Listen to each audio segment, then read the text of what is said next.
So if you're someone that's a fan of the previous Sonic the Hedgehog movies, but have always wanted to see what it would look like if he went toe-to-toe with somebody that's faster than him, has a serious attitude problem, and listens to way too much My Chemical Romance, well then your prayers have been answered, because that's exactly what happens this time around. Sonic the Hedgehog 3 is the latest video game to movie adaptation, and it's all about Sonic, Tails, and Knuckles reuniting to go up against Shadow, a mysterious villain who's basically better than them at everything. With nowhere else to turn, the group has to form an unlikely partnership with Dr. Robotnik if they're gonna even have the slightest chance at defeating him. So I have to start this one off by saying that I'm actually a pretty big Sonic the Hedgehog fan. I absolutely loved the video game Sonic Adventure 2 when I was a kid and was constantly playing through it on the Nintendo GameCube, and I actually still mess around with it from time to time now that it's on newer consoles. But seeing as that video game is what they used as the direct inspiration for this new movie,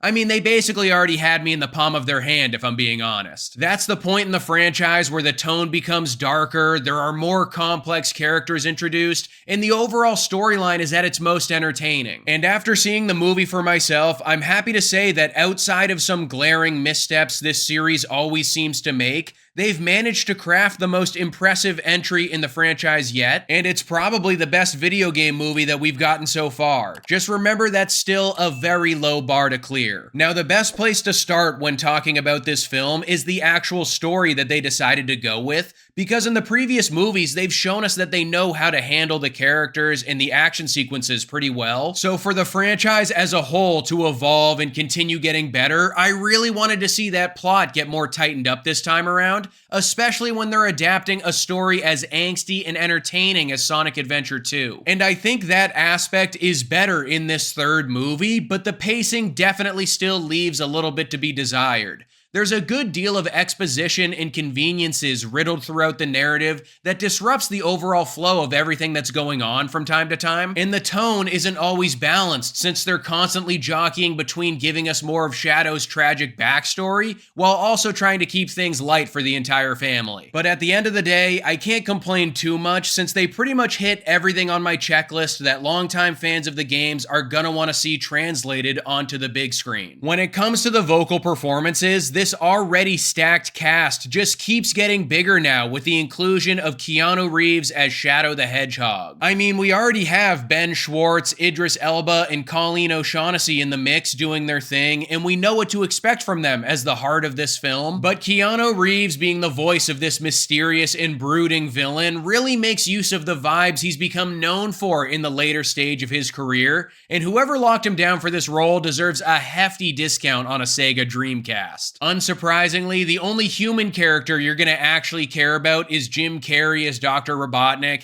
He's out here pulling double duty by playing both Ivo Robotnik and his grandfather, Gerald Robotnik. The usual zany, quirky shit you're expecting from him is on steroids here. Not all of it lands, but he's always fun to watch. The rest of them always feel like they're just pulling us away from the stuff we want to be seeing, and that balance is the best it's ever been in this third film. But there's definitely still a couple moments where I was like, why are you showing me this right now? We need to spend a little time talking about the ridiculous action that they give us in this movie though, because that is really the bread and butter of the entire film. There are definitely some cool situations that our characters find themselves in over the course of the movie, but believe me when I say that I wasn't expecting the fight sequences in the final act to make me think I was watching an episode of Dragon Ball Z. Goku and Vegeta would be foaming at the mouth watching the last 20 epic minutes of this movie, and rightfully so. They really hold nothing back with the conclusion here, and the film turns into a rousing crowd pleaser to the highest degree.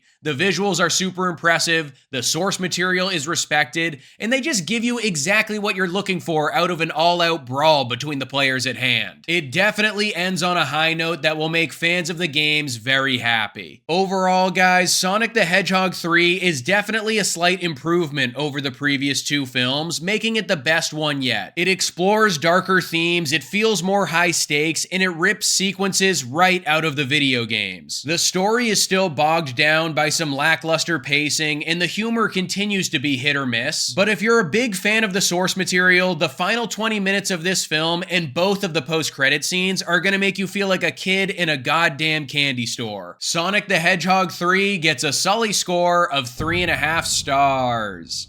So that's my review of the latest Sonic film. What do you think is a video game that deserves a movie adaptation? I think I'm gonna go with Crash Bandicoot, but let me know in the comments below what you think. Don't forget to like this video and subscribe to the channel if you haven't already, and I'll see you guys at the next one.